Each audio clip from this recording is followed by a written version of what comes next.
Bismillahirrahmanirrahim. Assalamualaikum warahmatullahi wabarakatuh.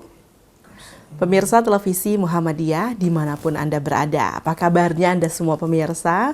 Semoga senantiasa dalam keadaan berbahagia, dalam keadaan mudah melaksanakan segala aktivitas Anda, dan tentunya semoga amal ibadah Anda juga dapat menjadi amal ibadah yang terus meningkat kualitasnya.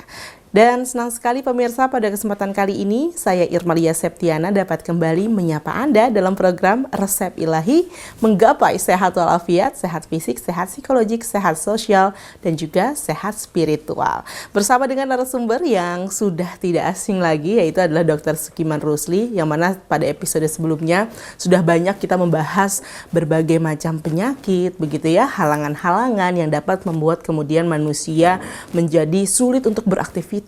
Dan bukan hanya itu saja, ada beberapa bahkan penyakit-penyakit yang merupakan satu ancaman. Dan kali ini kita akan mengenal lagi penyakit selanjutnya yang memang ada, begitu ya.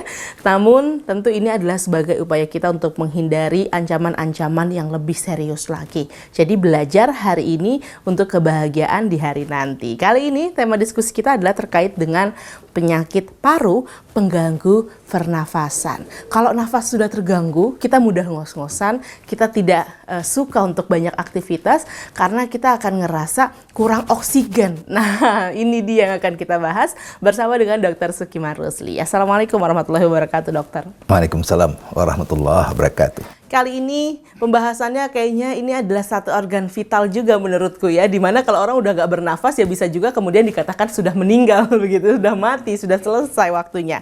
Nah, kali ini tentang penyakit paru pengganggu pernafasan. Apa sih sebenarnya penyakit paru itu? Banyak nggak sih? Atau kita hanya kenal satu itu saja, kayak penyakit paru aja gitu?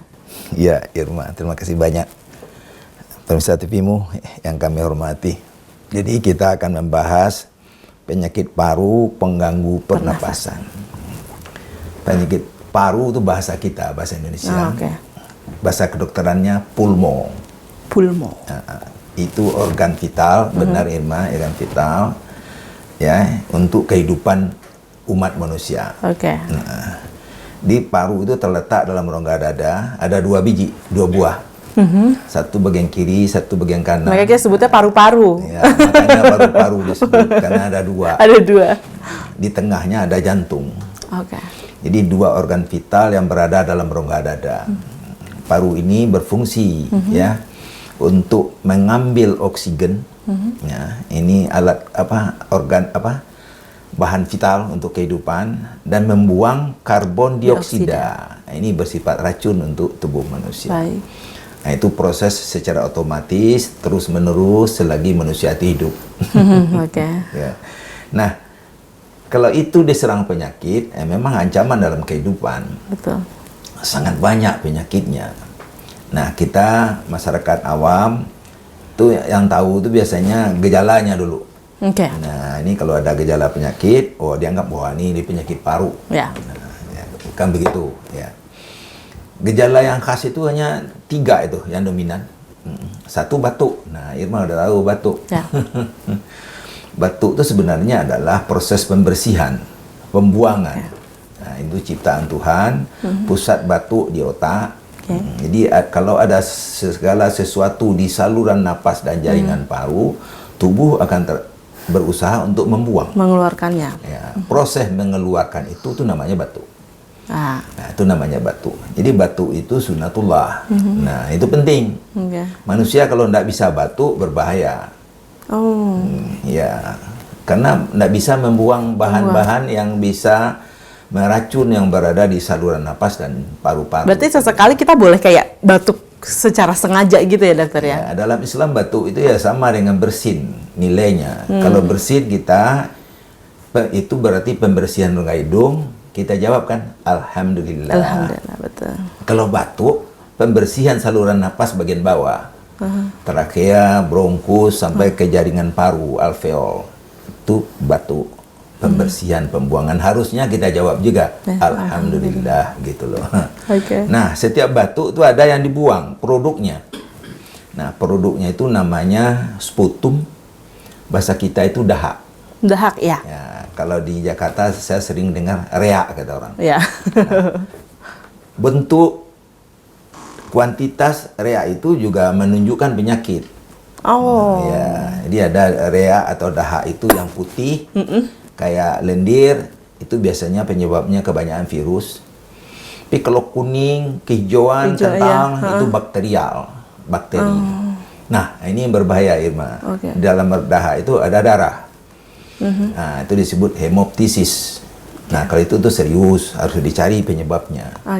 Nah, yang kedua, sesak napas. Nah, bahasa kedokteran itu dyspno, sesak napas. Di rongga dada itu sesak napas itu ada dua ya. Sesak napas karena jantung, sesak napas karena paru-paru. Nah, ini dokter harus membedakan itu sesak napas itu. Ada sesak napas yang saluran napas itu menciut, menyempit atau kaku sehingga napas berbunyi menciut. Itu namanya napas bengi. Nah, dalam bahasa kedokteran disebut asma. Asma bronkial. Nah, asma itu ada dua macam secara klinis. Satu, asma yang hilang timbul, yang berat sesaknya itu disebut asma bronkial. Ada lagi asma yang terus-menerus. Itu biasanya karena penyakit di saluran napas. Maksudnya asma terus-menerus sepanjang hidupnya merasakan asma? Batuk melulu, sesak terus, bekerja sedikit udah ngos-ngosan. Nah, ada dipendekin itu PPOK, penyakit paru obstruktif kronik. Ini sangat erat dengan rokok. Rokok, nah itulah sesak napas. Yang ketiga itu nyeri dada. Nah, nyeri dada, chest pain, nyeri dada akibat penyakit di paru-paru. Nah, itu 3 gejala utama tambah gejala-gejala penyerta. Tergantung penyakitnya. Ada yang demam, ada yang mual, ada yang pusing, pusing, sakit kepala. Nah, itu gejala ikutan. Itulah gejala-gejala dari penyakit paru di paru-paru. Baik. Ada 2 karena paru. Betul, ada 2 ya. Penyakit di paru-paru. Nah, ini kita harus benar-benar mengenalnya begitu. Tapi tadi dikatakan dokter ada yang bikin sesak itu karena di jantung atau karena di paru. Nah, kita bisa nggak sih membedakan itu, dokter? Oh, bisa. Gampang itu. Ini begini ya. Jantung yang sakit itu juga bisa sesak napas, juga bisa nyeri dada. Nah, kalau jantung yang sakit ya. Paru yang sakit juga demikian. Nah, paru sakit karena penyakit jantung juga ada. Dan itu berhubungan banget. Contohnya penyakit lemah jantung atau gagal jantung itu dampaknya pada paru-paru.